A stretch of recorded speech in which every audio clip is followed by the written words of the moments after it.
Network is fighting with me for what?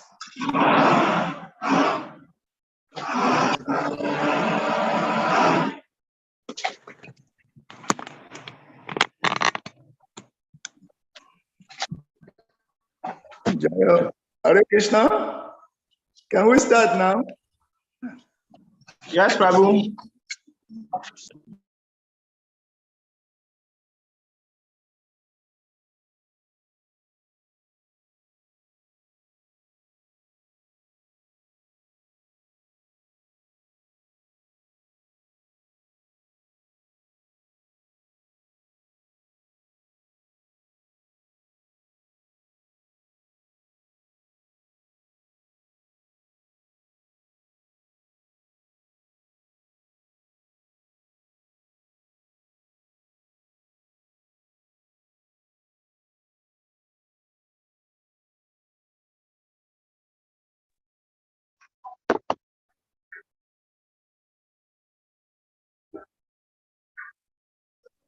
Prabhu, please unmute yourself.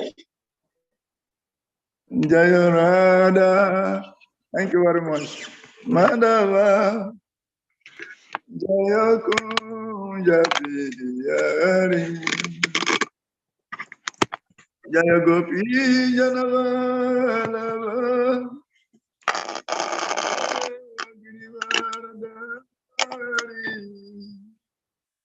Jaya Girivaradari. Gopi Janavalava. Jaya Girivaradari.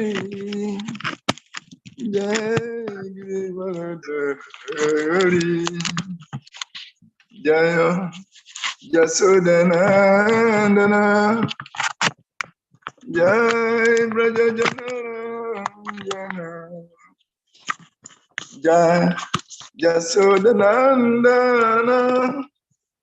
Jaya Braja Jana.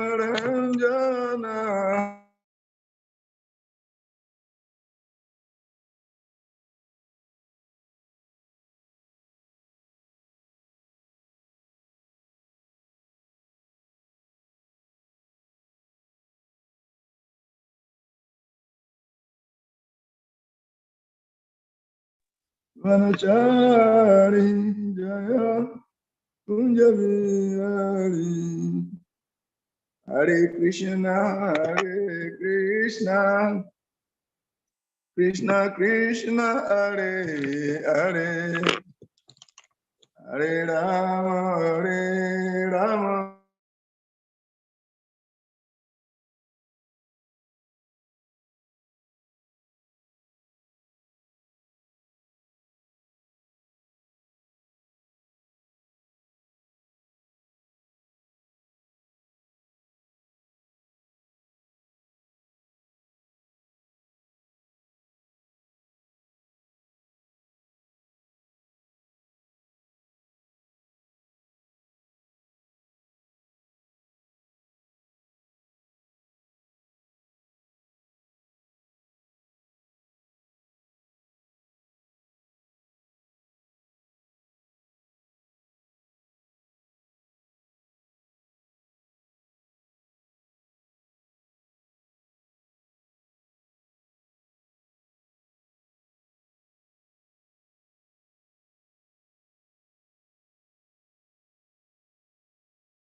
Siddhanam Om Purnamadaha Purnamidam Purnat Purnamudachyate Purnasya Purnamadaya Purnameva Vashishyate Purnamadaha Purnamidam Purnat Purnamudachyate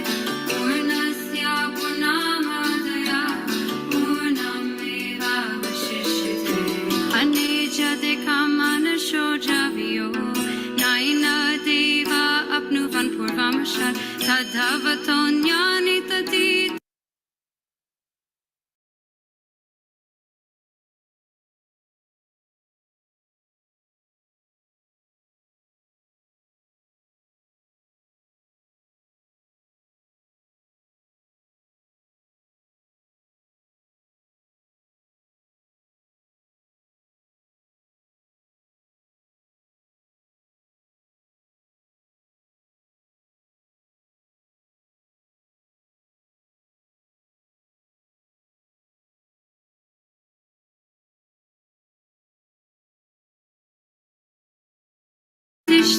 Tashminapo matarishvatati tade jati tadnai jati tadure tadvantike tarantarasya sarvasya taru sarvasyasya bhayata sapaya jakshakarmakaya navinam ashnaviram sudam papavidam kavimanisi paripu swayambhu yatayata torvitandya datak echasatibya samaryaha om purnamadaha purnamidam purnat purnamudachyate purnasya purnamadaya purnameva vashishyate purnamadaha purnamidam purnat purnamudachyate purnasya purnamadaya purnameva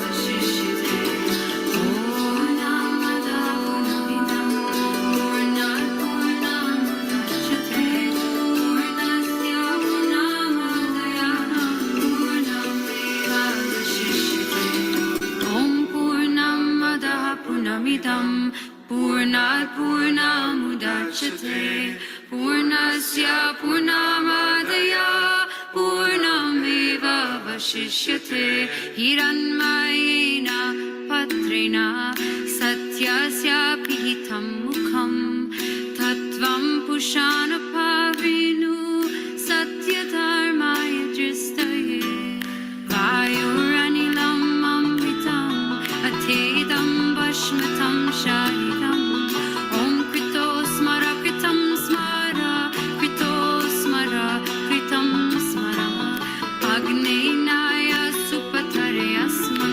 vishmani deva vayanani vidmanyo yashmanju puranamino puhistam tena makutim videna om purnamadaha purnamidam purnat purnamudachyate purnasya purnamadaya purnameva vashishyate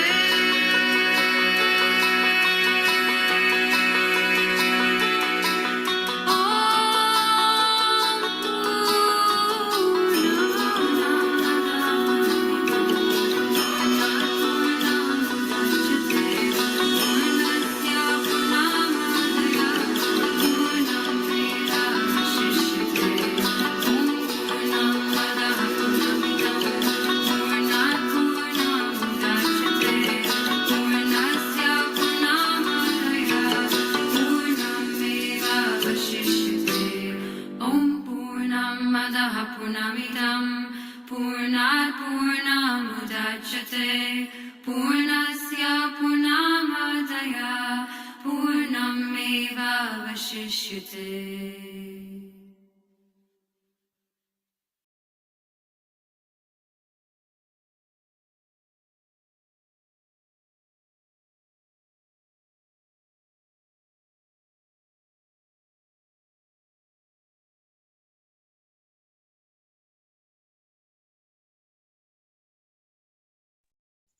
Hare Krishna, everyone. Can you hear me? Yes, Prabhu. Hare Krishna, Prabhu. It's like Prabhu is having some challenge today with his internet, so we have to bear with him. But meanwhile, while we wait for Prabhu, we can be going through the purport, because as we are waiting, time is going also. Okay? Okay, Prabhu. So whenever he comes back, we'll just give it to him direct. Who can read this launch local like this? If you can read it, just raise up your hand and you Let us test your Sanskrit scholar level. Who want to read?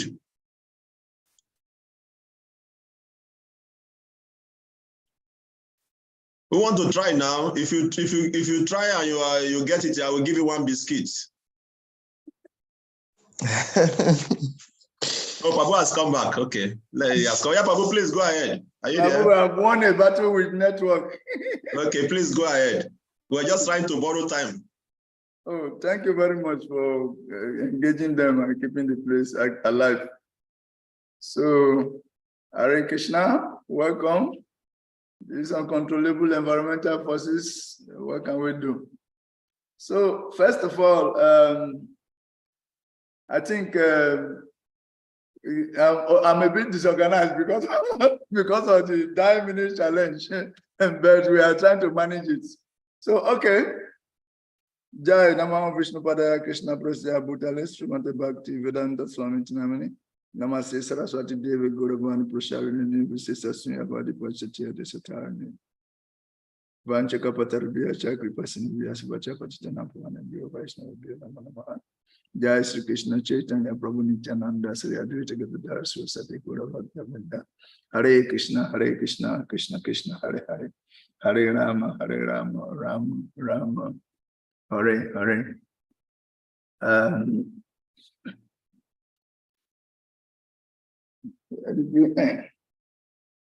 So we welcome you all back today, and we're going to continue from where we stopped yesterday. Meanwhile,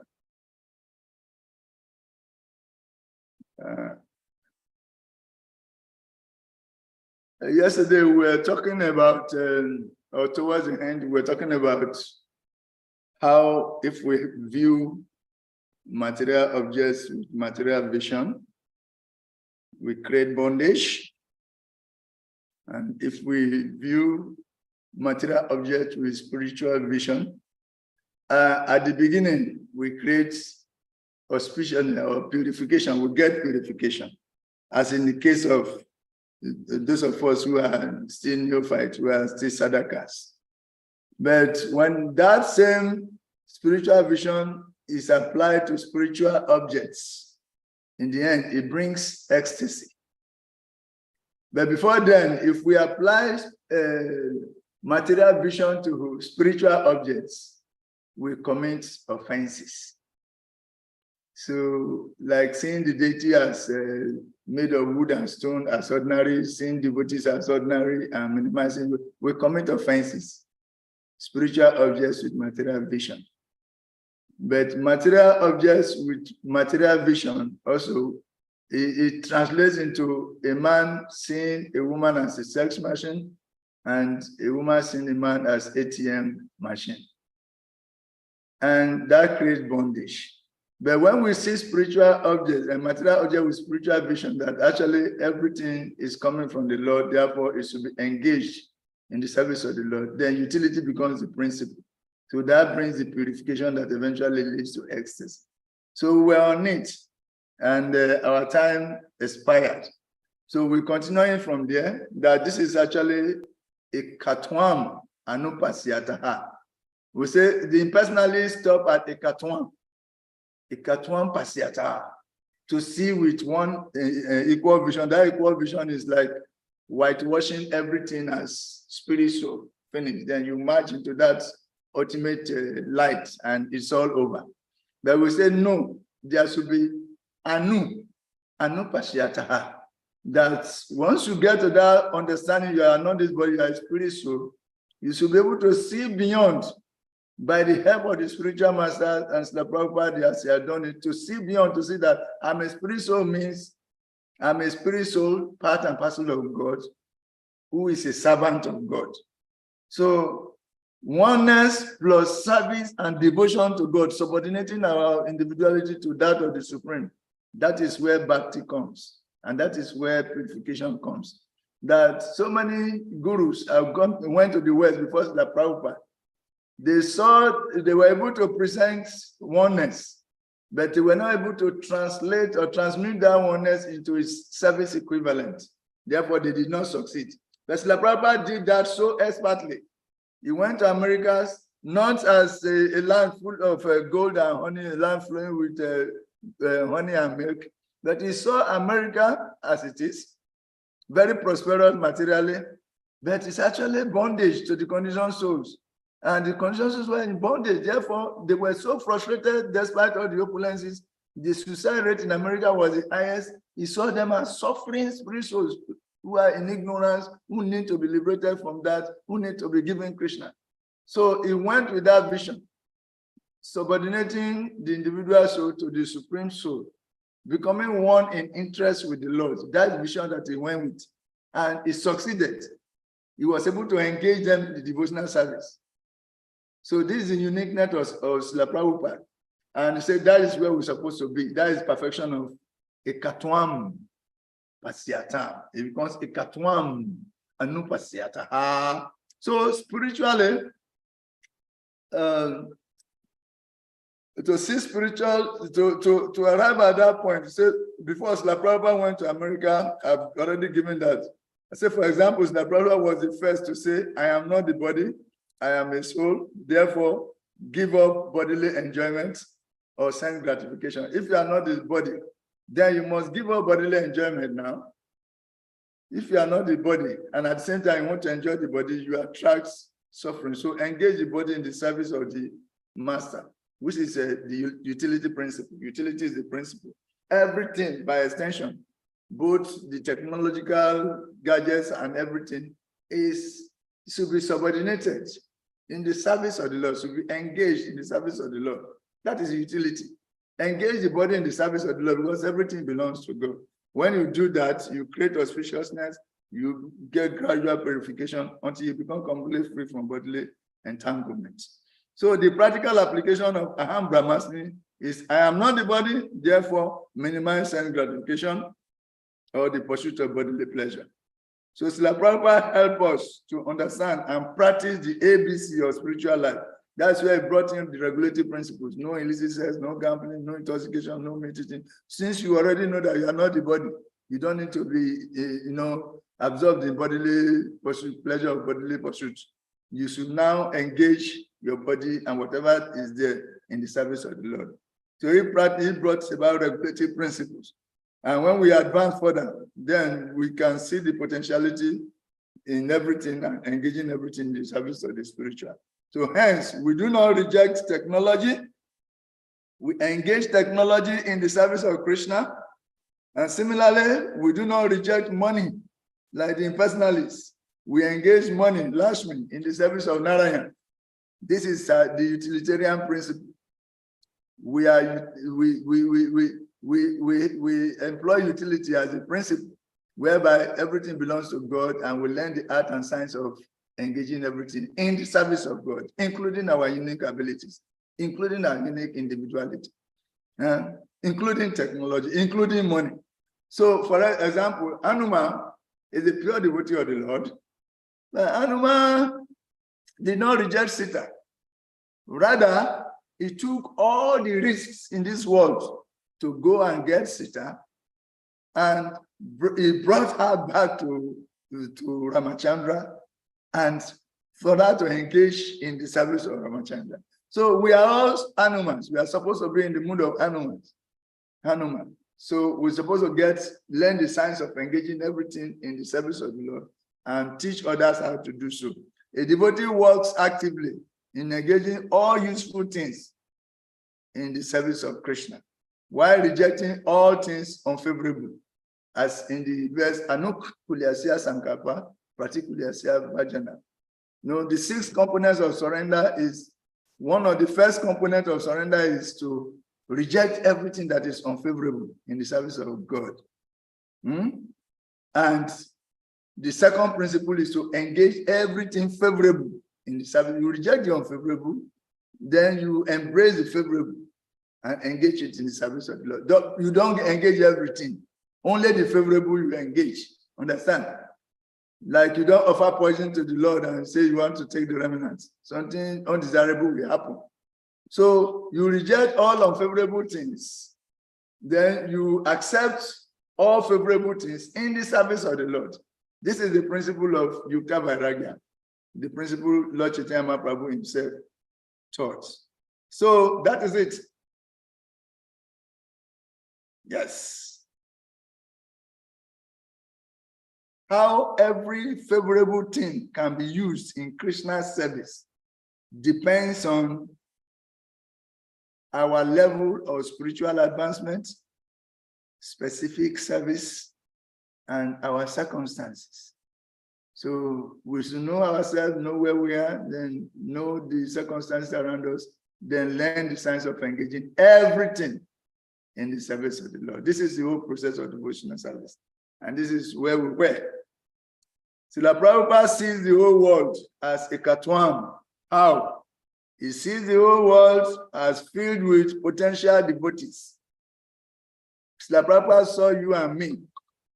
And therefore, he created a platform where we can all be brought on board. He created a mechanism, a system to gradually integrate us into this universal service of the Lord, which is the only duty that a man has.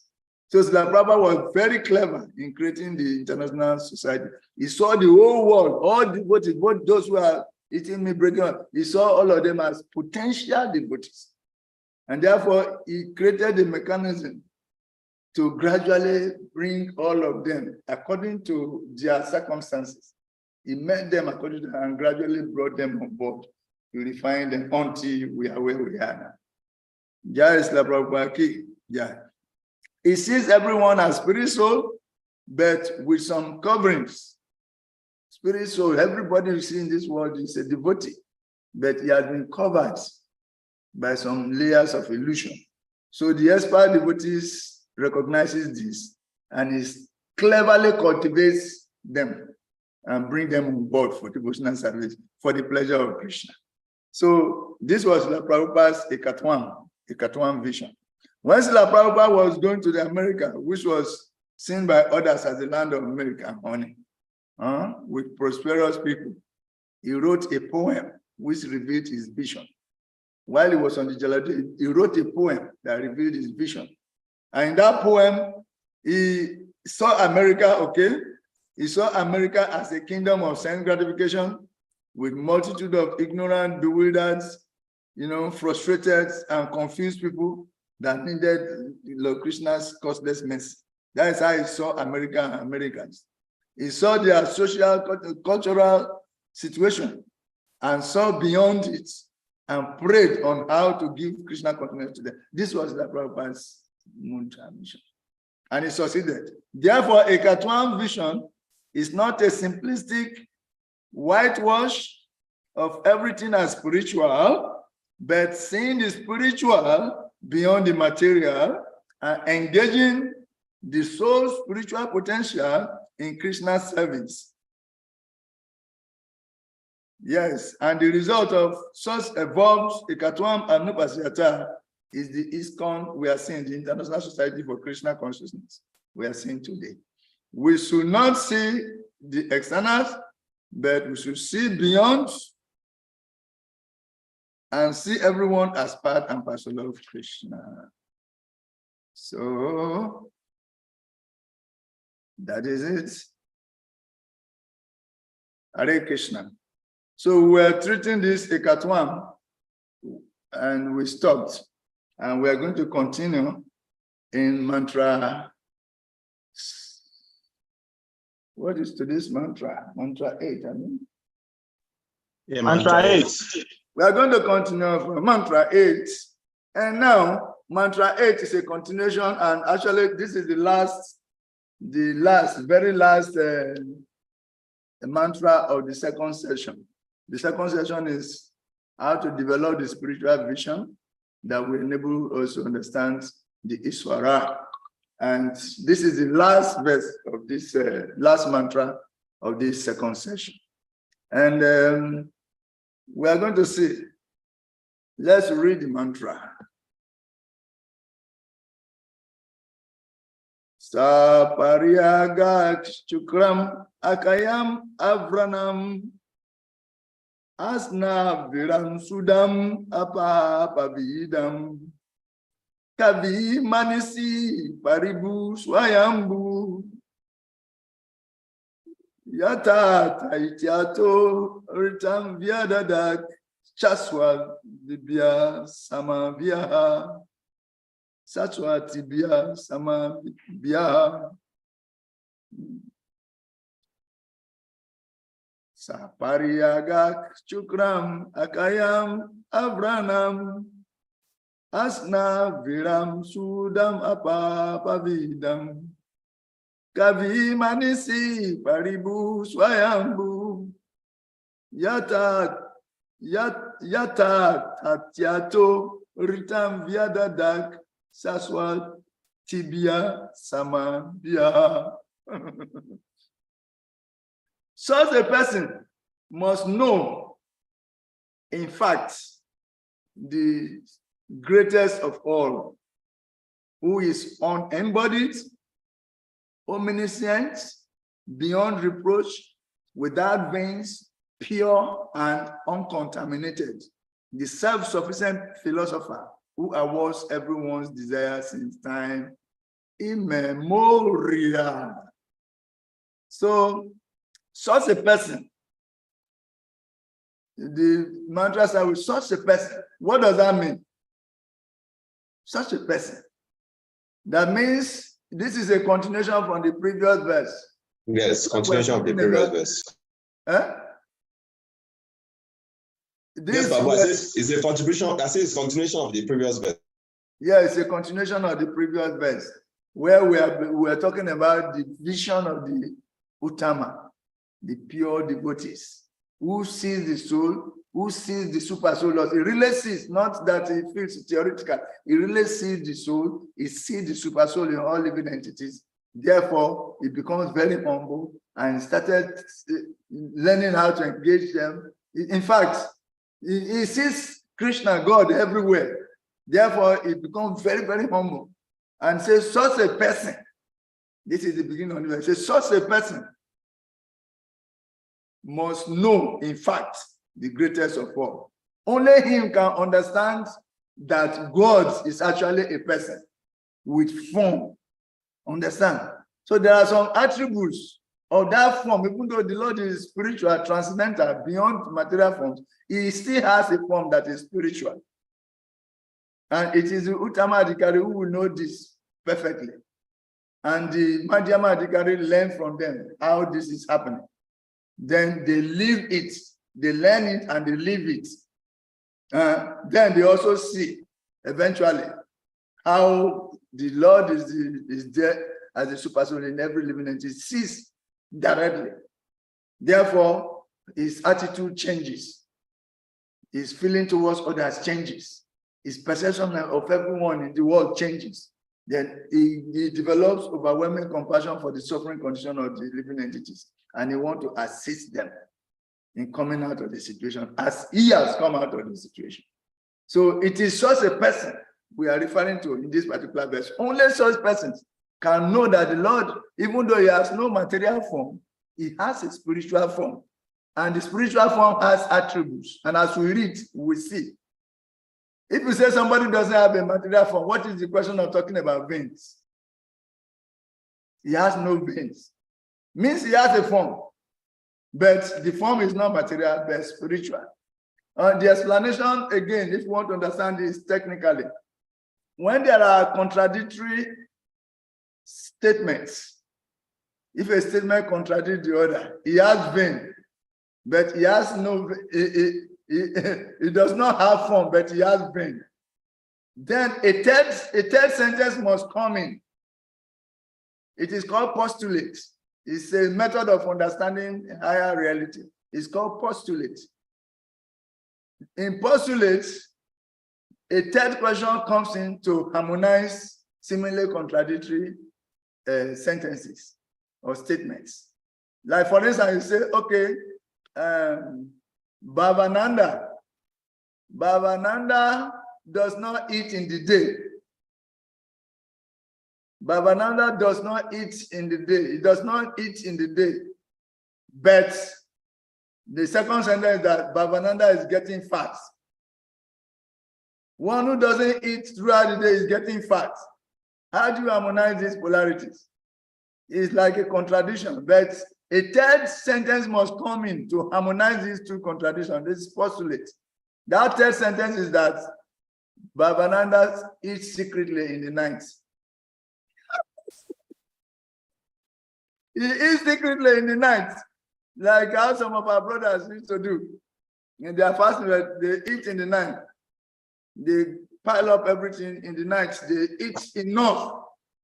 Then in the day, they are fasting, but you see them getting fat. So this person fasting, how is he getting fat? So this type of statements will come in.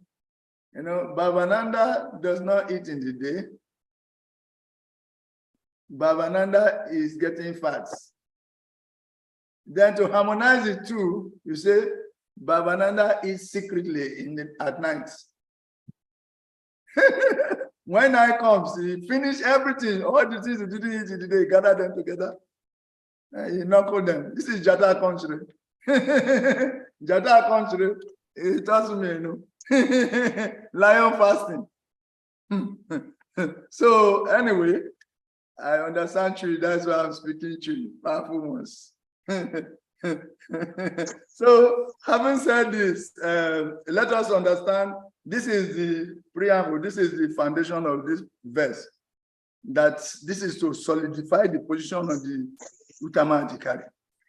That because of that is transcendental vision is able to understand the Lord. So only the Uttama Adhikari can perfectly understand the Lord. And the Madhyama learns from him submissively through service and attentive hearing. Then eventually he also arrives. So this is where we are. And now let us read the purport. Let us read the purport very fast. Or we can start our exercise at once today. Kavikana Praji, are you there? I did, yeah. Can you create groups now? Okay. Create groups according to the people that are available. But those who are within the same area, you should put them together so that they can conveniently, you know, participate. Because if one in a particular group is in another group, is going to have problem. You need to go out of the room. How many groups we want us to create now? We have 17 learners here, learners, 17. So how many groups are we going to create? The 17th will go for 4 groups now.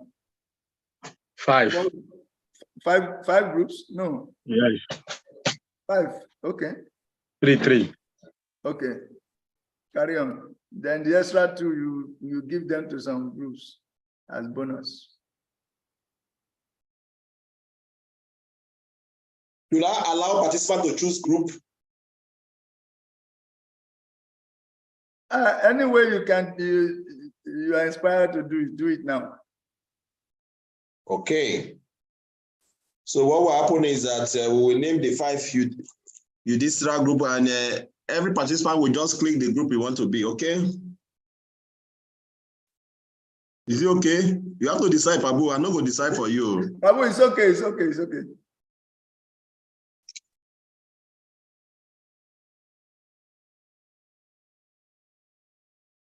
We are going to see the attributes of the Lord. And anywhere you find yourself, you are going to extract those attributes, specific attributes, as in the mantra itself. The Lord is a transcendental person with transcendental attributes, and they are enumerated in the translation. So each group will extract the particular attribute there and try to explain what it means, how to harmonize it with a postulate, how to harmonize the apparent contradiction. You can assign, pick your group in the next, you know.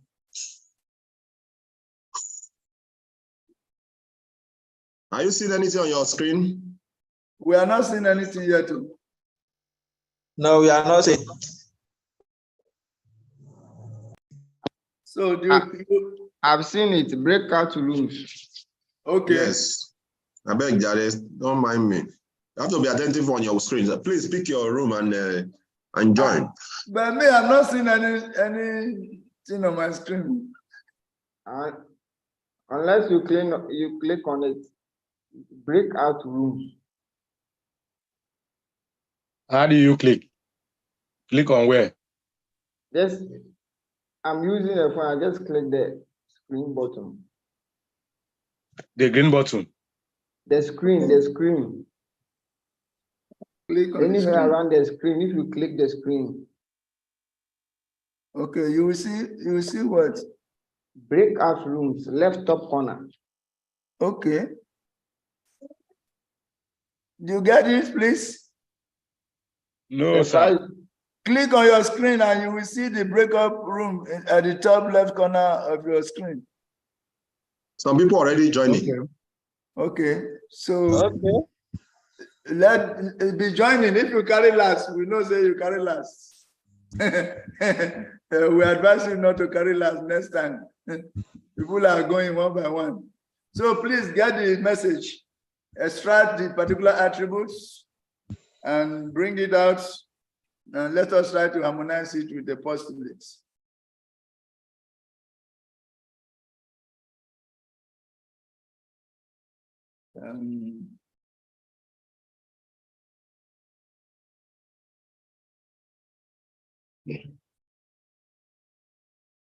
Group 1. What is the name of group 1? Arjun. Arjun. Yudhishthira. Yudhishthira, you should take the first 2 paragraphs. You cannot talk to them already. They are going. You have to go and meet them inside their groups. I was thinking you have finished describing to them now. That's why I break it. Okay. Many of them are already gone into the group. Okay. So now, but me, I'm not seeing the joining group. Thank God, say somebody to vindicate me. They for the. I mean, how did they put the English? I make I not break my teeth. But I'm still looking for. I'm not. Wait.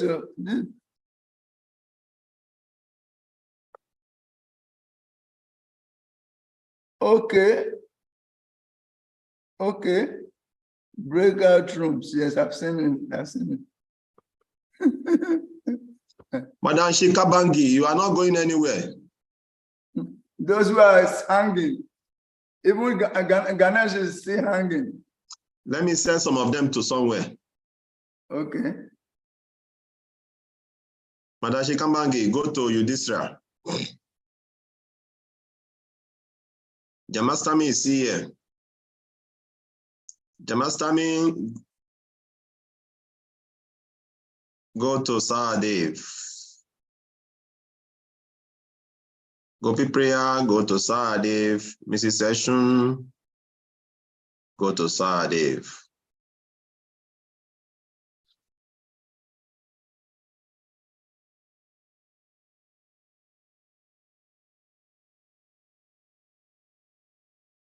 Marvelous. Marvelous, you are not joining anywhere.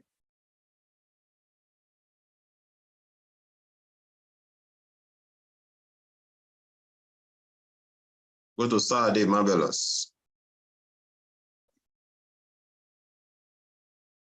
Some people, their network is fluctuating. They keep on coming back.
Hope everyone is.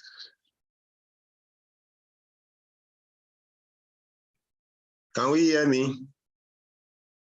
Are we doing the assignment?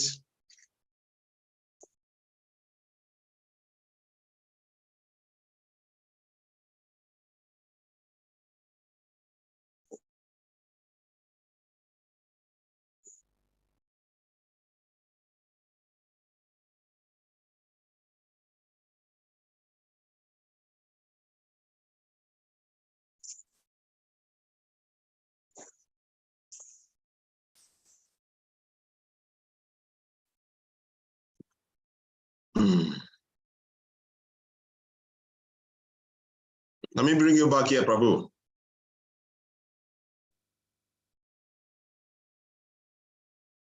Let me bring you back here.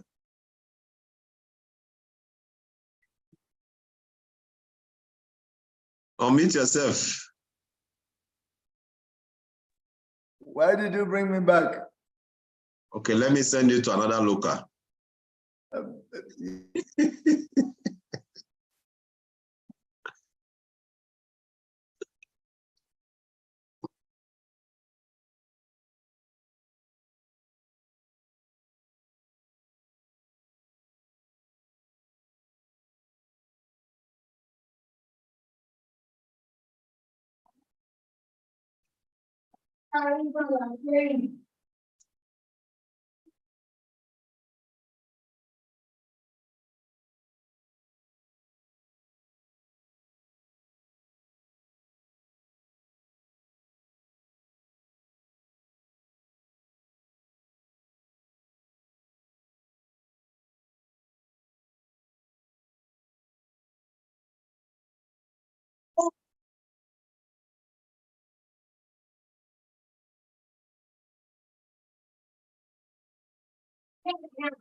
Hare Krishna, this group.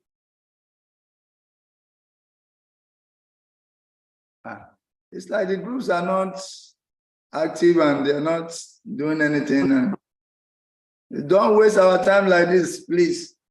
We are trying to achieve something by creating this group, so you should cooperate so that it will be meaningful.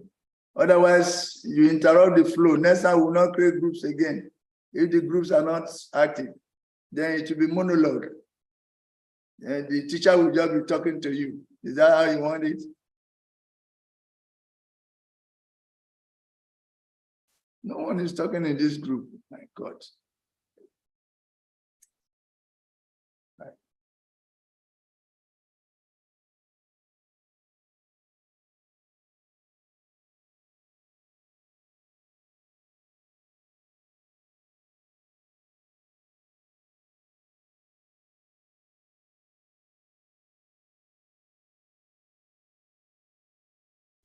Who are you talking to? I was talking to a group, Arjuna group. They are not, nobody is talking there. And now Bima group is empty. So they're affecting the whole thing now. No, what happened is that in the Bima Brew, nothing was happening there. So the person in Bima Brew, the people who are there, I just send them back to where people are active. Then how do they get the paragraph that we told them to do? How do they get the paragraphs? Should we bring them back and engage them in a class discussion? Okay. Whatever they have done, they should come and we present it and we just cover it. Whatever, the time is not waiting for us. Already I lost time to network. So this is not acceptable. Bring them back, I beg. Class discussion. Engage them in class discussion. Ask somebody to read, then what do you understand by that and all those things. Okay, let's go there. Let's go back. Let's go back.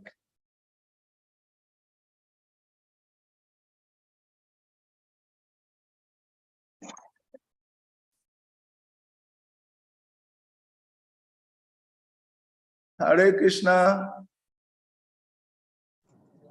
You are welcome back. You are welcome back. We noticed that some groups were like redundant and some groups were active. So, which groups did something? Please let us know. You this trial, were you able to do something?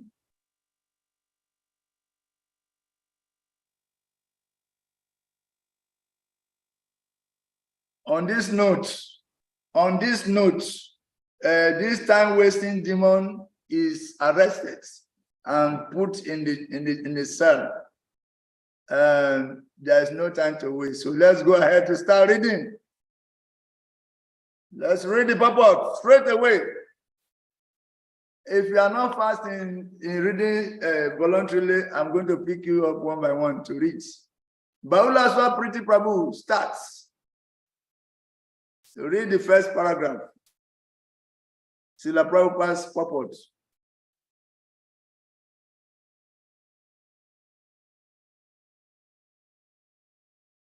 Hare Krishna, Bahula Swapriti Prabhu reads the first paragraph of Srila Prabhupada's purport. Are you there?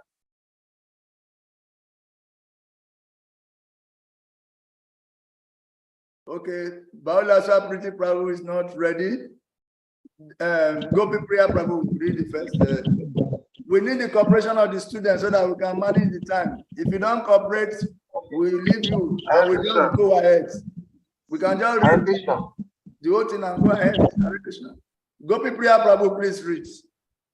Hare Krishna. Here is the description of the transcendental and eternal form of the absolute personality of Godhead.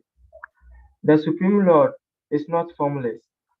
He has his own transcendental form, which is not at all similar to those of the mundane world. The living entities in this world have their forms embodied by the material nature, and they work like any material machines. The physiological and anatomical structure of the body of a living being must have a mechanical construction with veins and so forth in the embodiment. But in the transcendental body of the Lord, there is nothing like veins. It is clearly stated here that he is unembodied. That means that there is no difference between his body and soul, nor does he accept a body by the law of nature as we do. In the material concept of bodily life, the soul is different from the gross embodiment and subtle mind. The Supreme Lord is apart from any such compartmentalized arrangement. However, there is nothing like a difference of body and mind in the Supreme Lord. He is the complete whole, and his mind and body and he himself are all one and the same. Okay, thank you very much. Can you point out one thing, that specific thing that caught your attention while you were reading?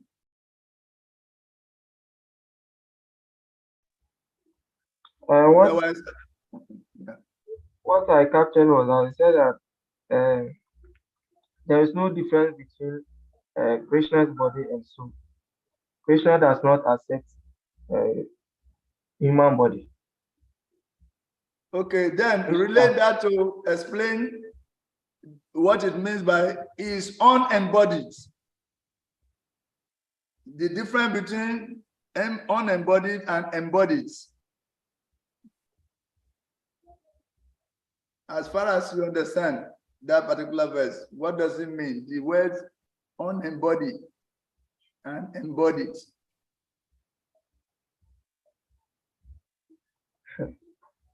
I would have to answer. Okay. Can anybody explain what it means by unembodied? Why does La Prabhupada use the word unembodied instead of bodies? Hare Krishna, Prabhu. Yes. Please, the little I understand is, you see, as human beings, as our bodies, we keep taking birth, and that due to our karma, our previous way of living. So that makes us change bodies. Maybe you may come as an animal, you may come as a tree, you may come as a woman, you may come as a man. But for Krishna, being the super soul, Krishna only came with the original self or the original shape or form as he was. So if you study the scriptures, you know that God doesn't grow. So every time you see even Krishna, you see that Krishna looks young every time. So that nature or stature of the original soul, that is how Krishna appeared. I don't know if that's what I am understanding. So human beings can have different natures, different body types because of being born and taking birth and dying again. But Krishna doesn't go through that. So Krishna maintains the original form. Thank you very much, Prabhu. You got the point. That is the point there in this particular paragraph. The main point. Krishna is not embodied. Embodied means that one had a gross body before, but now he has lost it. You know? By extension, like a ghost. A ghost had a body before, but he lost the body, now he's roaming around without a body. That is the meaning of embodiment. And somebody had a body, material body, the body grew old and died. So at the point of death, he lost the body.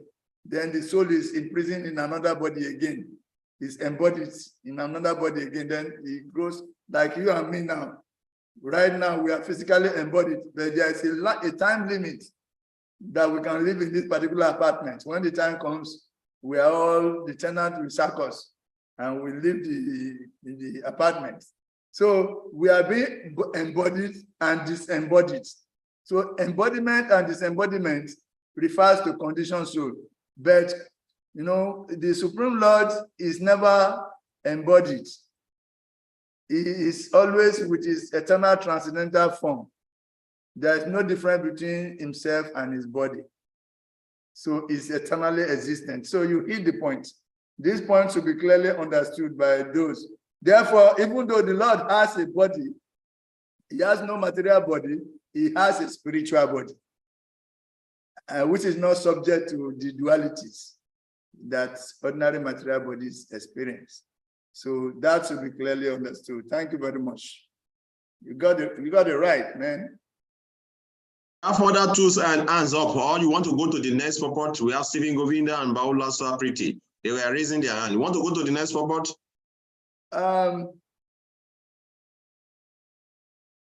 Because we have to manage time also. We have only 50 minutes more.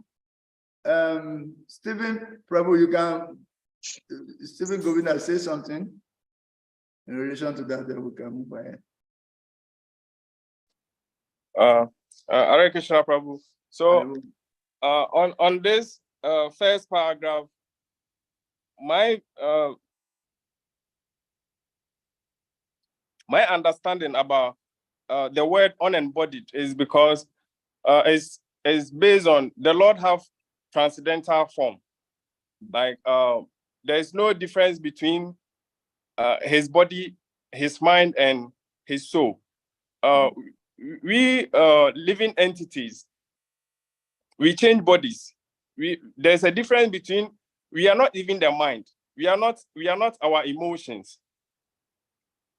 So that's why we keep changing body. Sometimes we take birth as an animal, we take birth as a demigod. We keep swinging in these transformations. But the Lord is transcendental. Okay, your point is taken. Yes. The same point that Dr. Samuel said, the same point I said, and we are on track. Yes. Thank you very much. Hare Krishna. As we are in the kingdom of time, we move ahead to the next paragraph. Time is uncompromising. This is one of the characteristics of time. It doesn't compromise. It's just going. You have to adjust yourself. So if you don't manage time very well, you cannot succeed in this material world. Paragraph 2. Kojo, Dr. Kojo Dumo, read paragraph 2 for us.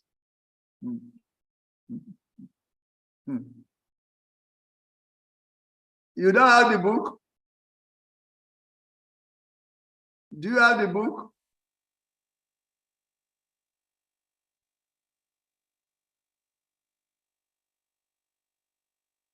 We are not hearing you.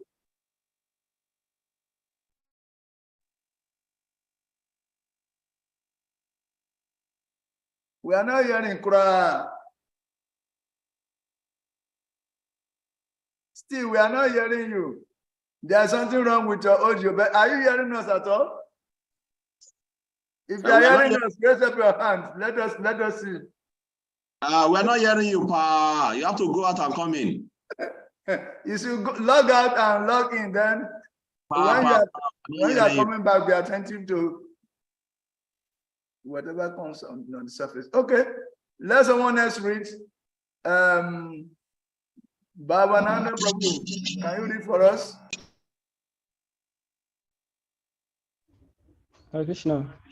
Hare Krishna. In the Brahmin Samhita, there is a similar description of the body of the Supreme Lord. He described there as the Sakshi Ananda Vigraha. This means that he is the internal form fully representing the transcendental existence, knowledge, and bliss.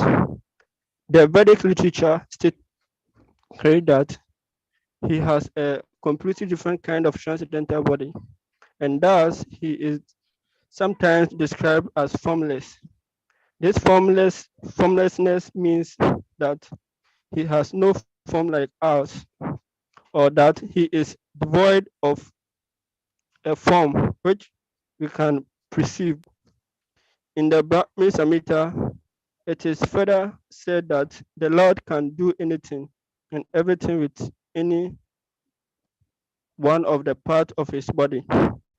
It is said there that with each and every one of the parts of his body, such as the hand, he can do the work of the other senses.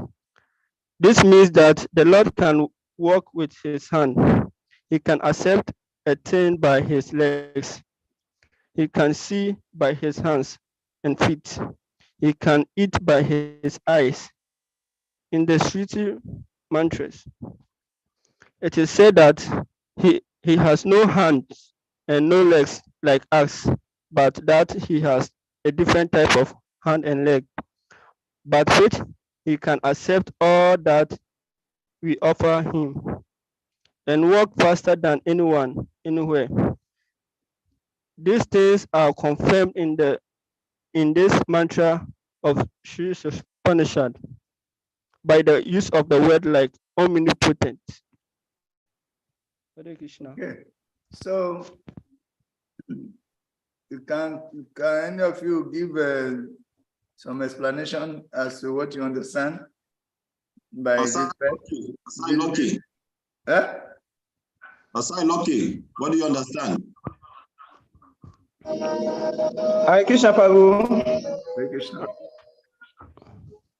Let me say there are 2 points there. Number one is that the Lord has a different kind of body like us, which means his body is not like us.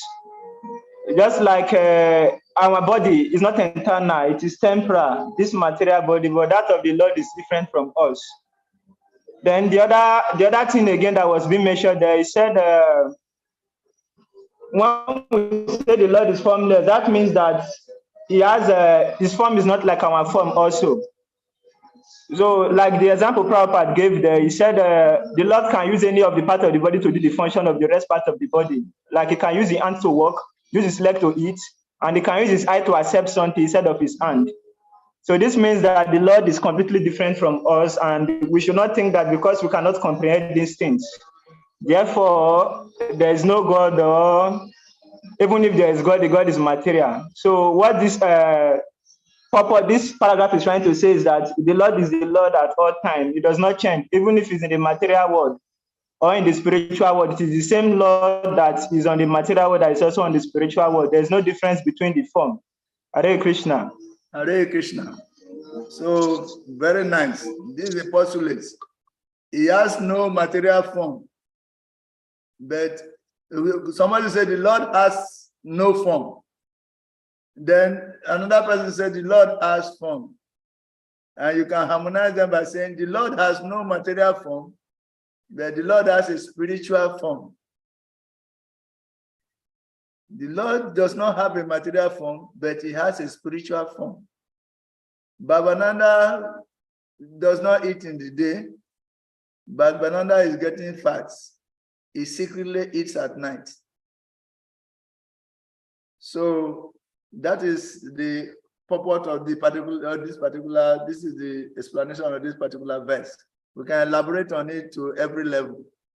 And how lack of understanding of this, as in the case of all of us who are canisters, plus all the people in the world who are canisters, it leads to more confusion for them.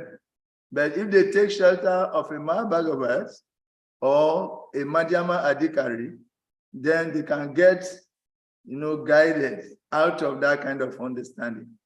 And they can get elevated to a higher level of understanding, whereby they can still understand that the Lord has no form, he has no material form, but he has a spiritual form. And his form is not limited like ours. Ours is limited by space and dimension and abilities, but the Lord's form is completely transcendental, and all the senses of the Lord are interchangeable.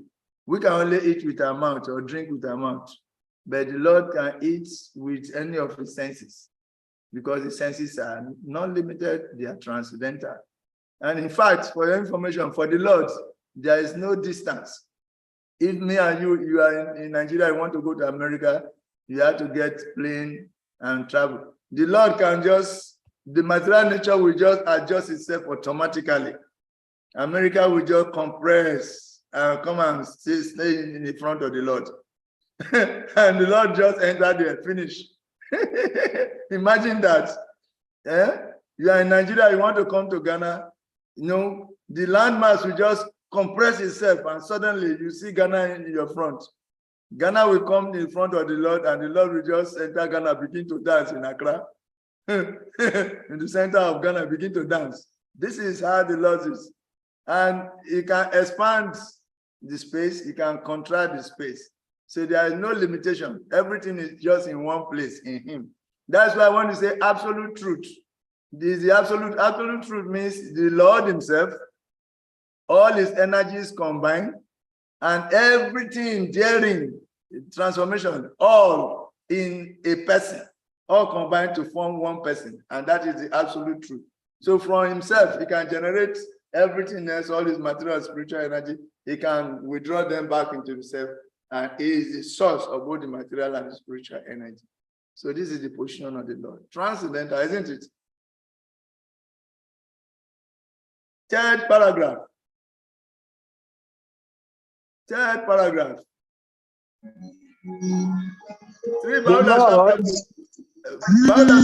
you here with us?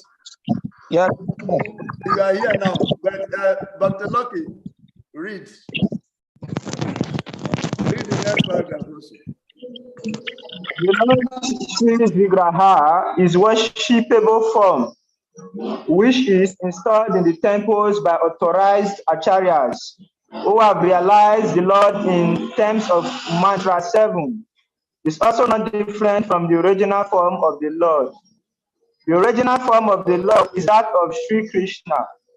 Sri Krishna has found himself by an unlimited number of forms, like Baladev, Rama, Mishima, Varaha, etc. These are one and the same personality of Godhead.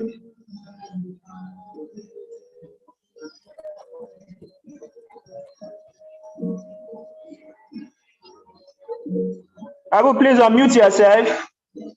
How do you understand? Can any of you volunteer? to give explanation to this particular paragraph. Short, concise. Hare Krishna, Prabhuji. Hare Krishna.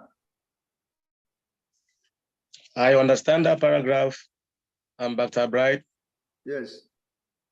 Representing Arjuna, I understand that paragraph as being a devotee in one form, or in understanding the Lord in one form. The form you understand him does not mean that he cannot translate himself to any other form. Plenty of persons always say that I knew him as a fire, and I understand him as a fire. They refuse to know him as a wood, to understand him as a wood also. Other they refuse to understand him as a rock also. I can see in Christian Bible, he transformed himself as a rock, give Peter. And he asked Peter, you are a rock. And he also tell Moses, he transformed himself as a fire to Moses. He said, I am a fire. And in the other side, when he came to Moses, he told Moses also, I am. And what is I am? That means that he's everywhere. He's omnipotent, omniscience, and omnipresent. He did everything on his time. He did everything that he wanted to do in a time, in a minute. And in his own doing, he does not have a distance. He pronounced and he declared, and it comes to pass. So the Lord here, he said, here the writer said that he said, numbers of form like Baladeva, Rama, Sirimham, and Veraham, all these, etc. He said all these forms are one. They are working on the same thing, on the same one person. One person has all these forms, and is still working on the same thing. He's still making use on the same thing. Like the first paragraph said that he may make use of his leg. He can eat from his leg, he can eat from his eye, he can eat from his hands, and anything. Yes, that is the Lord for you. And nobody know when he eat, as you said. Nobody know when he eat. Maybe he eat at night. And who knows if the Lord can eat and he have sleep. And for my own understanding, I think if he sleep, we will not have life again, because those that are fighting against us are fighting every time, every hour. So I don't think he sleep. I don't believe he went to break. He's there every time. He's omnipresent. Every time to worship. It's okay. To It's okay. That's okay. That's okay. Your point is understood. Thank you very, very much. Thank you very much. You grasp it. You get it right, okay? One person should also give a very short realization. Just be concise. Somebody should support, say something. Hare Krishna. Hare Krishna. Hare Krishna, Prabhuji. What I understood, yes, what I understood there is that the deities we worship is not different from Krishna himself. The deities we worship is not different from Krishna himself. It is still that transcendental. That form of Krishna is still transcendental. And Krishna is expanding in so many forms, like Nishinhadev, Brahmachandra, Baladev. Those forms are still transcendental. They never change. They still carry the same potency that Krishna has. But so many charisma, because of their foolishness, they will not understand all this. They see the Lord with the material eyes. They see the Lord that the Lord has a material body. But they did not know that God is omnipotent. He is omniscience. He knows everything. They did not know that God has the power to even transform spirit to soul, and spirit to matter, and matter into spirit. That is what this verse is trying to explain. Hare Krishna. Thank you very much. Thank you very much. Beautiful contribution. And you captured the essence, actually. Therefore, those who are in that canister who are not seeing properly should take shelter of the Madhyama and the Uttama and get guidance from them and get gradually elevated. So please, Guru Sadhu Shastra is given to us so that we can take advantage of the association in order to elevate our consciousness. So let's take full advantage of the presence of Guru Sadhu Shastra, so that we can elevate, we can evolve from being a canister to Madhyama. Hare Krishna. Thank you very much. Next paragraph. Paragraph 4. Volunteers to read, please. Similarly, In this manner, where are the many Vedic mantras? It is clearly stated that the Lord has been supplying goods to the living entities from time immemorial. A living being desires. Which paragraph are you in? Which paragraph? Hare Krishna Prabhuji. Paragraph 4. Similarly. Okay. In the Bhagavad Gita 9:11 to 12, the Lord regrets the fallen condition of men with little knowledge, who deride him because he descended like a man into this world. Such poorly informed persons do not know the omnipotence of the Lord. Thus, the Lord does not manifest himself in full to the mental speculators. He can be appreciated only in the proportion to one surrenders to him. The falling condition of the living entities is due entirely to forgetfulness of their relationship with God. Hare Krishna. Hare Krishna. Mother Marvelous, good reading, very beautiful, but you jumped 2 paragraphs. You jumped 2 paragraphs, so go back to paragraph 4. Similarly. Okay, in paragraph 4, similarly. Read from there. Okay. Read. Okay.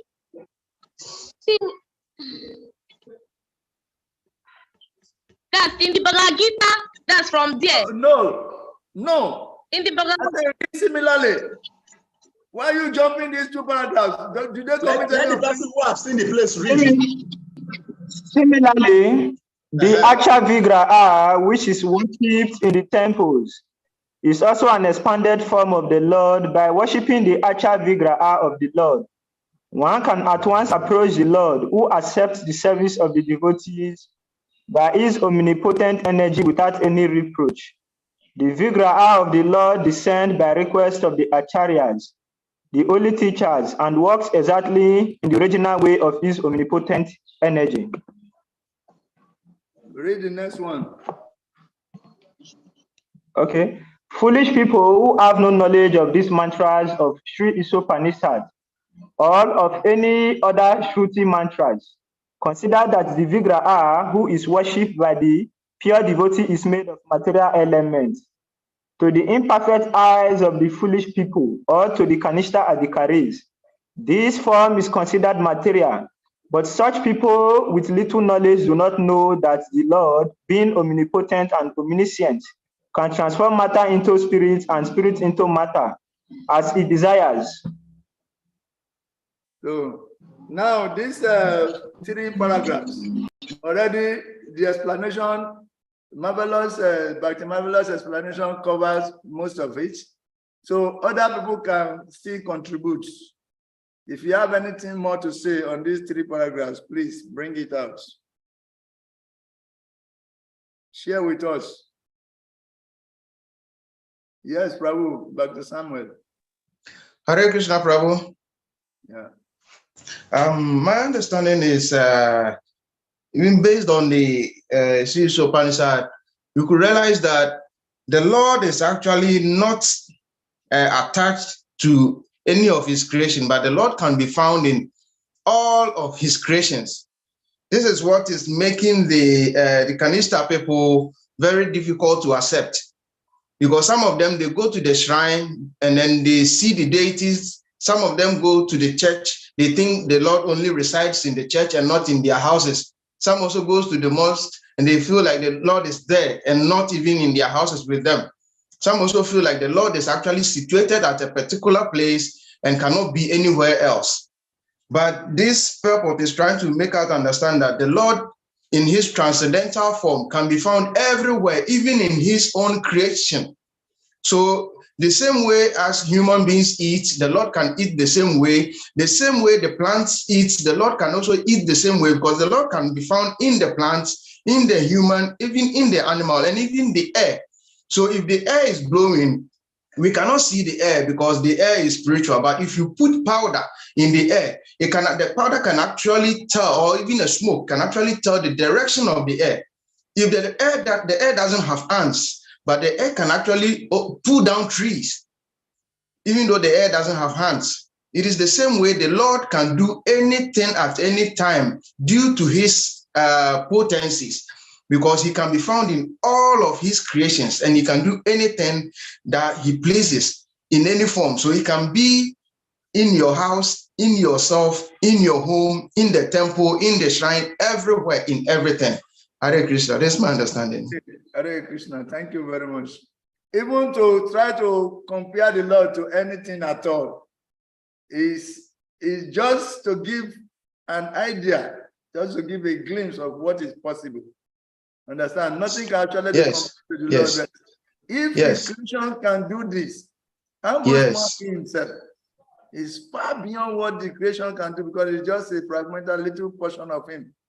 So the complete whole can do and undo unimaginable things that we cannot even imagine, the things that our mind cannot catch, even the things that the demigods' minds cannot catch. People who are thinking universally, who know everybody's movement, they themselves cannot catch the Lord's activities.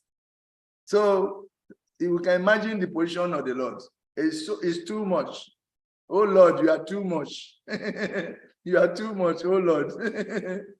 We are not comparing this, making this comparison just to enable us to have a glimpse of what you can do. But we cannot compare anything to you, oh Lord. And just as the mother said, the Lord can transform matter into spirit and can transform spirit into matter. He can do anything. So, but only the Mahabhagavad devotees know this. Only the Madhyama devotees actually know this. So for the Kanisa to evolve himself, we need to take shelter of these persons. This point is consistent. We need to, the Kanisa need to take shelter of the Madhyama and the Uttama in order to evolve to the next level. So let's see it. But when they arrive at that level, they also become that, such a person. They have to join this kind of person that they are talking about, that can actually know that who is the greatest of all, though his attributes are inconceivable. So thank you very much. Now we take the last one from Baula Prabhu before we read paragraph 7. Hare Krishna. Hare Krishna. Please, a little that I also want to add to what Prabhu Samuel is saying is that sometimes when you go out there to go and do some preaching or to distribute the books, some people who sometimes they'll be passing in front of the temple, they see the deity forms of their lordship there, but since because they have a poor fund of knowledge about God, they think that the Hare Krishna people worship some kind of images. Some say we worship some elephant, we worship so many kinds of animals. Even they did not have any knowledge about whatever we did, but they have concluded that this is what we are worshiping there. So the other thing I'm saying is that it is our responsibility as a devotees or as a disciples of our gurus that we are supposed to go out there, because when they ask this kind of question, it gives an opportunity for us to explain what the philosophy of Christian consciousness is also all about. Because this we are learning the Acha Vigraha of the Lord, or the material form of the Lord. At least we are getting to understand that the Lord is not different from anything. We have 8,400,000 species of life, and the God resides in all these living entities. So it means that God is not limited in any way. Just like the mantra is telling us that he can use his hand to receive anything or to do what the hand is not supposed to do. So it is our duty, because in the Bible it is said that when God, the thing is two, one is deity and one is image. The deity is that the instruction was given by God himself, just like God gave Moses the instruction to put his walking stick down so he can turn to a copper snake, so that the children of Israel can look at that they will be saved from the bite of the snakes. Start rounding up so that we can move on. Yeah. Okay. So all that I'm trying to say is that we are getting in bad with this kind of knowledge. So we should understand that it is our responsibility to go out there to teach our brothers who are in the canister level. Most of us, we are all in the canister level, but at least we have gotten some kind of knowledge or some kind of enlightenment to help us understand it. So we should go out there to give out the teachings of Christian questionnaire to other people to understand what we are doing. Hare Krishna. Thank you very much. So, Pablo, Pablo, quick one. Please let them read the remaining paragraph to the end. Then let them be jotted down. At the end, we'll now take these points. If not, we will not be able to manage the time. Okay, well taken. And by extension of what we are saying, even those who are not going out, they should conduct themselves very well within, so that when people come from outside to meet us, we will not disappoint them by our canister behavior. So we should work on ourselves to evolve ourselves from canister to Madhyama, so that we can properly take care of the people that the Lord himself, the fortunate souls that the Lord himself is sending to us. Failure to do that is a disservice. And that is causing one of the basic reasons of stagnation in our centers. We should learn, help. Hare Krishna. So having said that, let's go to paragraph 7. And as suggested by our moderator, please let us read to the end. One paragraph at a time. While reading, you should take notes of the critical points, then we'll discuss it so that we can manage the time effectively. Hare Krishna. So be spontaneous in your willingness to read.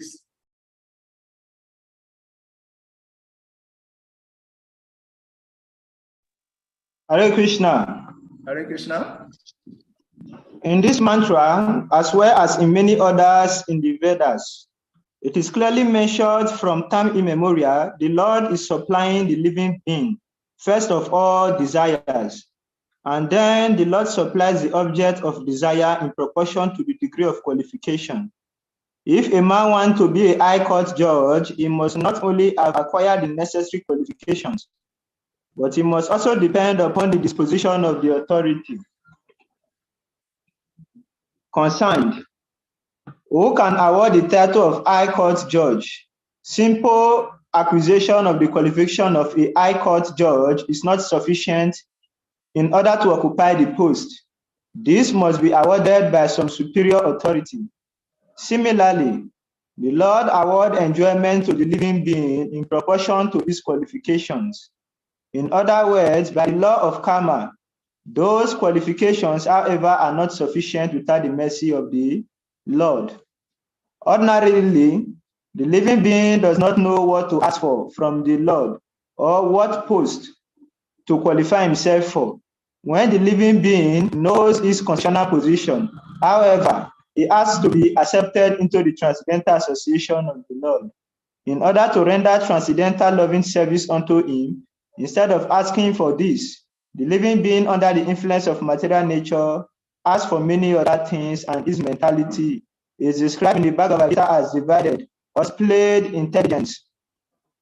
Spiritual intelligence is one, but the opposite number is of many varieties. In Srimad Bhagavatam, it is said that persons who are captivated by the temporal beauties of the external energy forget their aim of life, which is to go back to Godhead. Forgetting this, one tries to adjust things by various plans and programs, which are compared with this process of chewing already chewed refuse. But the Lord is so kind that he allows the forgetful living being to do so without interfering in his activities.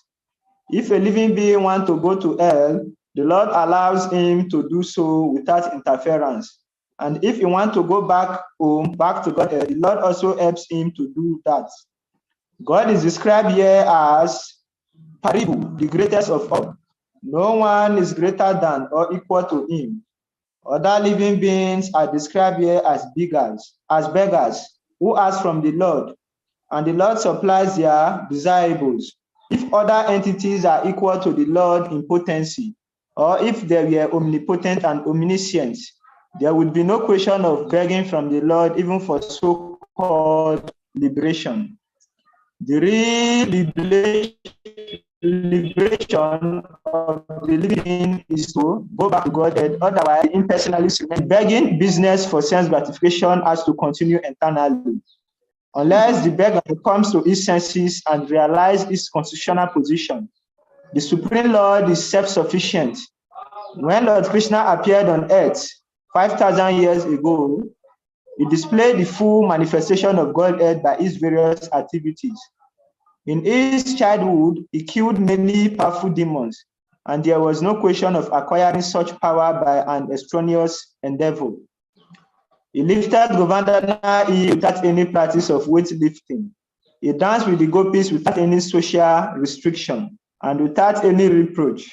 Although the gopis approached him with feelings of amorous love, the missing of the gopis and Lord Krishna has been worshipped even by Lord Chaitanya, who was a strict Sayansi and a rigid follower of disciplinary regulations. To confirm the three Upanishads says that is antiseptic and prophylactic, pure and uncontaminated. It is antiseptic in the sense that even an impure thing in the estimation of the modern world can become purified just by touching him. The word prophylactic refers to his association and is mentioned in the Bhagavad. There is said that a scrupulous devotee appear in the beginning of the brahmachara, not well behaved. Yet he still be accepted because he is on the right path. That is the prophylactic nature of the Lord's association. The Lord is that is Stop, because network, the ghost of network is attacking your reception, your voice and projection. So somebody should conclude this. Somebody has to conclude it. Somebody who is right now above the influence of that ghost. He is antiseptic in the sense that even impure things can become purified just by touching him. The word prophylactic refers to the power of his association, as mentioned in the Bhagavad Gita 9:30 to 31. A devotee may appear to be Sudurachara, not well behaved, Sudurachara, not well behaved in the beginning, but he should be accepted as pure because he is on the right path. This is due to the prophylactic nature of the Lord's association. The Lord is also a Papa Vidam because sin cannot touch him. Even if he acts in a way that appears to be sinful, such actions are all good. But there is no question of his being affected by sin because in all circumstances, he is Sudam, most purified. It's often compared to the sun. The sun extracts moisture from many untouchable places on the earth, yet it remains pure. In fact, it purifies obnoxious sins by virtue of its serenizing powers. If the sun, which is a material object, is so powerful, then we can hardly begin to imagine the purifying strength of the all-powerful Lord. Aribo, thank you very much. So let us pick on the points. I want to click on one point. One point is that there it is said that a scrupulous devotee may appear in the beginning to be Sudurachara or not well behaved. But since he's in the association of the Lord and is acting for the pleasure of the Lord, his intention is taken, his mistakes are overlooked. And by that association, it becomes purified. And everyone that comes in contact with him also gets purified. That is why we are floating a course very soon. It is called Sadachara, not Sudachara. We are floating a course on this platform for the pleasure of God because Sadachara. So when the time comes, please come on board. How to develop these transcendental qualities so that we ourselves will also be able to affect others transcendentally. Hare Krishna. Others, please come up with some points that you pick from the remaining paragraphs we read together. Please come with 1 point and be very brief and concise so that within the next 5 to 10 minutes, we can. First of all, let me come up with my own points. Okay. In short, Also, like as mentioned about how transcendental the deity form of the Lord is, so we can borrow example from the story of Sashi Gopal in India. If you travel to India today, you should try to go to Jagannath Puri. Very close to Jagannath Puri, there is a city called Sashi Gopal town. You will see this deity there. So it's not just some rhetoric or some fallacy in the scripture. It's happen real. So Sachi Gopal happens to be a deity of the Lord. So two Brahmana were traveling and they came in front of Sachi Gopal to make for the Lord to be a witness for what they vowed, the promise they are giving to each other. And when the time comes, Sachi Gopal, he walked from a far in Vrindavan, India, North India, to go to South India to go and bear witness. And because it's when the devotee came in front of the deity, he said that the Lord, my Lord, now it's time for you to come and bear witness. They'll say, I'm a deity, I cannot walk. He said, if you can speak, then you can walk now. So the devotee defeated the Lord in argument by saying that. So it shows that the Lord, is beyond, is transcendental, completely transcendental, cannot be restricted by matter or whatever. So we have to understand this very strictly. Even the deity in the temple, when we speak to them, they hear us. And we should take note of this. And in that way, we can be able to develop our loving relationship with them. I just want to bring this example so that we can understand the practical example of what happened with Sachi Gopal. Hare Krishna. Hare Krishna, thank you very much. We expected you to be shorter, to finish shorter, but at least it's okay. It is a big story that is already well encapsulated by you. Thank you very much. Please, other devotees, come in promptly and give us your points. Hare Krishna. Hare Krishna. Please, the point I extracted is that spiritual intelligence is to go back to Godhead. Anybody who may attain this intelligence or knowledge is the person who has actually know the Lord, know the ways of the Lord, and is actually ready to embark on that journey to go back to Godhead.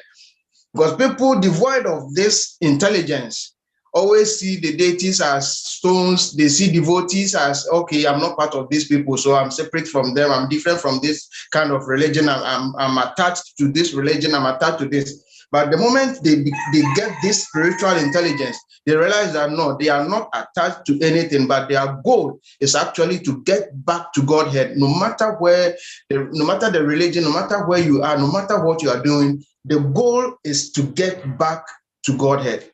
Hare Krishna. Thank you very, very much. The goal is to go back to Godhead. Don't be distracted. Thank you. The Lord can do anything with any of his senses. Thank you. Any other person, please? Hare Krishna. Carry on. Prabhuji. Yes. Yes, here I want that the Lord is antiseptic, that the Lord is that Sudam and Apapa Vidayam, that the Lord is antiseptic and prophylactic. That is, the Lord is anti-jam, he is anti-sin, he cleanses sin, whatever thing that is impure, the Lord cleanses it entirely. The person becomes pure entirely. Like the story of Bali Maharaj, how sinful he was, but just by coming in contact with Lord Shri Krishna, he becomes purified automatically. Hare Krishna. Thank you very much. The Lord is prophylactic and antiseptic. Sinful activities are not touching. Therefore, yes, if the sun, which is part of his creation, can dry up any nasty thing and transform it, how much more the Lord himself? So imagine the association of such a powerful person. Even the most sinful of all sinners, when he associates with the Lord, he becomes purified immediately. And himself can also purify others by the mercy of the Lord. Thank you very much. And Prabhu, that is why he said that we should not criticize any devotee, because it's like a devotee is taking bath in the bathroom. So if somebody is taking bath in the bathroom, is bathing himself or herself, and you are pointing at that person, see, there is soap in your ear. It's like you are like a foolish person. Now the person is still taking bath now. So allow him to finish bathing. So that is why we should not criticize that devotee, because we are purifying, as long as we are in the process of devotional service, we are purifying ourselves. So we should not criticize others. Thank you very much. Very practical example. All of us can relate to it. Thank you very much. So take it. Don't criticize other devotees because it's just in the bathroom, bathing, cleansing himself. We are in the process. So if you see any faults in some other devotees, apparent fault, it will vanish in due course of time as long as the mango remain on the tree. Wait for him to finish bathing. Hare Krishna. Thank you very much. Any other person again, please? Let's be smart. We have about 5 minutes more for this exercise. Yes. Hare Krishna, Prabhu. Hare Krishna. Carry on.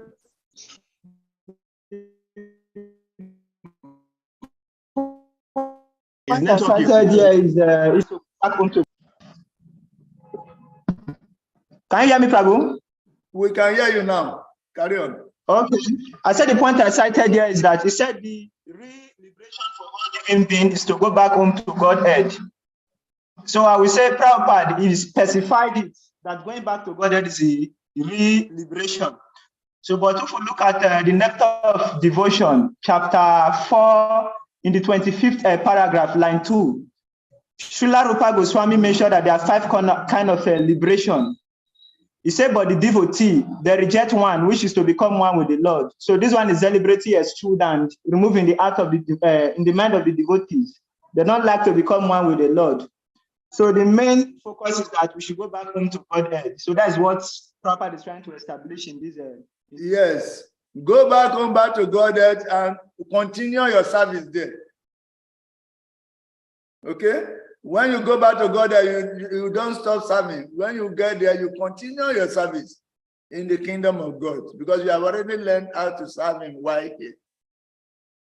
We reject merging into the Lord, but we accept entering there, maintaining our individuality and maintaining our service relationship with the Lord. Very essential. Thank you very much for you. Next person. We still have 3 more minutes to operate. Yes, Stephen Govinda was what before and Samuel. Okay. Let's take Isaac Godwin first. Yeah. Hare Krishna, Prabhu. Hare Krishna. So the point I saw here is that the Lord gave everyone free will to desire whatever they want to desire, and he also fulfilled it. He said, if one wants to go to hell, the Lord fulfilled their desire to go to hell. And if one want to go back, come back to Godhead, the Lord also fulfill it, which is also the Lord said in the Bhagavad Gita, he said, whichever faith you want to believe on, whichever worship you want to do, will make your faith strong so that you can do it very well. Hare Krishna. Thank you very much. You get it right. Very beautiful. Actually, one difference between we and God is that we are taking birth out of reactions to our karmic activities in previous life. But the Lord does not take birth. He is transcendental and only comes, whenever he likes to come, like the president going to visit a prison to free some people, like that. So that makes a difference between the Lord being embodied. That explains the Lord not being the Lord being unembodied, as used in this particular verse, as against the living entity who is embodied and disembodied. He got something, he lost it. Then he's given another thing, he lost it. Getting one body and losing it. Okay, thank you very much. Yeah, Stephen Govinda. Kojo, you have not said anything. Next time we'll focus on you very well. And okay, Prabhu. Yes. Hare Krishna. So on this paragraph, I took one thing, and that's we've been depending on the Lord for time immemorial. So this means the moment we think that I have this, I am this, I am that, that's the beginning of our misery. This paragraph teaches us that we should be fully dependent on the Lord, where everything we have should be used in the service of the Lord. The moment we become the enjoyer, that's the time our misery begins. So it's very clear here. We got it. It is encapsulated. This should be very succinct. Then you just present it, ma'am. Yes. Next time we focus on Samsung SM-A725F also. With the next chapter, that Samsung is always showing us the ceiling of his house. We know the see his face. We are seeing him now. It's called Balalila Prabhu. He's very diplomatic devotee. So next time we start with you and Bhakti Millicent. We are going to Hare Krishna. Hare Krishna. Let me chip in this. Okay. Hare Krishna. Okay, briefly do so. Thank you. Hello. Hare Krishna. Carry on, please.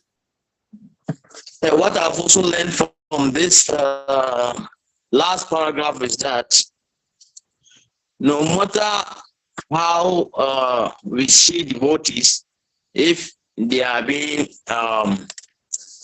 something wrong, we should consider the fact that once they have accepted Krishna and they are serving the Lord, it means they are on the right path. So we should not neglect, or we should not allow the petty mistake that they do to overshadow their goal. We should not also try to underrate any devotee once they are on the path of devotional service. Hare Krishna. Thank you very much. And by the same token, there is a verse in the Bhagavad Gita that even if a devotee commits the most abominable act, he should be considered saintly if he is still situated in devotional service. But that doesn't mean that we can justify deviation. We are not encouraging people to deviate and quote that verse. At the same time, please, let us be attentive. Let us try to do the right thing all the time and the first time. So you have one more person, then we can round off. Yes, but Samuel, because I also have a summary to present. So please, 1 minute. But Samuel, 1 minute for you. Hare Krishna, Prabhu. Yeah, just to add a little to what my brother, the devotee, said, if you desire to go to heaven or hell, well, just a little I wanted to add is, as devotees, we should also be very careful with our desires, because you may be serving the Lord, all right, you may be doing devotional services, but if your desires are materialistic and not towards the desires of the Lord, remember that desire can be granted by the Lord, even though it may send you to hell. But the Lord is going to grant that desire to you, and it may end you in hell. Even though you are serving the Lord, you may think you are serving the Lord, but you are doing that for materialistic or for sinful or for personal gains. If you do that and the goal is not to get back to Godhead, it may lead you to hell, even though you are a devotee. This is what I was getting. I don't know if I'm right. Thank you very much. Thank you, but therefore we should refine our desires. However, the Lord knows how to carry us along, but as long as we are on track, in due course of time, there will be purification, and that desire will be nullified, absorbed in the fire of, consumed in the fire of devotion. Okay, thank you very much. Mr. Host, please, give me co-host to share my PowerPoint sharp, please. You have disabled me. You have not made me co-host. Babu, don't put time management on me. Be fast now. You're already co-host, Babu. Okay.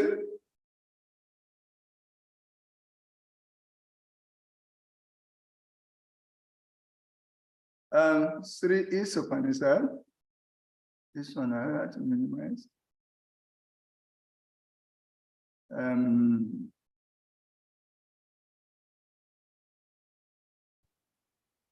We suggest that we use this one to summarize it tomorrow morning. Wait, tomorrow morning we are not going to be here. You are trapped. I'm going to use our few minutes that are left. Sri ISHOPANISAD Mantra 8. The inconceivable attributes of the Lord. Mantra 8 describes how an exalted pure devotee of the Lord sees the Lord after it was described in Mantra 6 and 7 about his vision of the world and the living entities in relation to the Lord. This is the mantra talking about the attributes of the Lord. And now, going beyond that, Oh.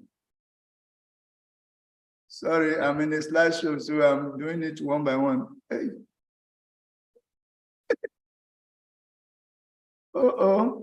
Okay, these are some of the specific attributes.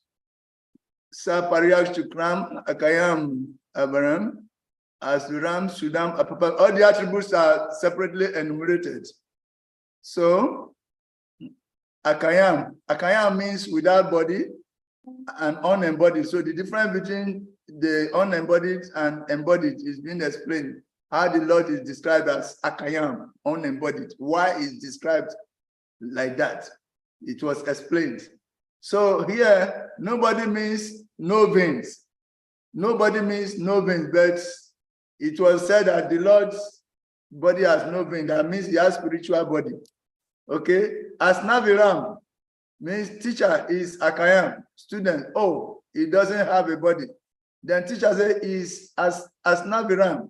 Students say, okay, not a body like ours, having veins. His body is transcendental.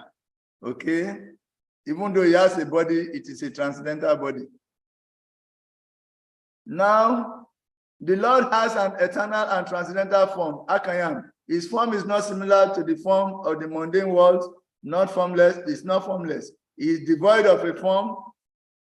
He is devoid of a form we can conceive of. He is devoid of material form. But that does not mean he has no form. He has a form which is spiritual. There is no difference between his body and his soul. He is the complete whole, and his mind, body, and himself are all one and the same. He is not forced to accept a body according to the laws of nature, as we have. As Naviram, the anatomy of a material body must have a mechanical construction with veins and so forth.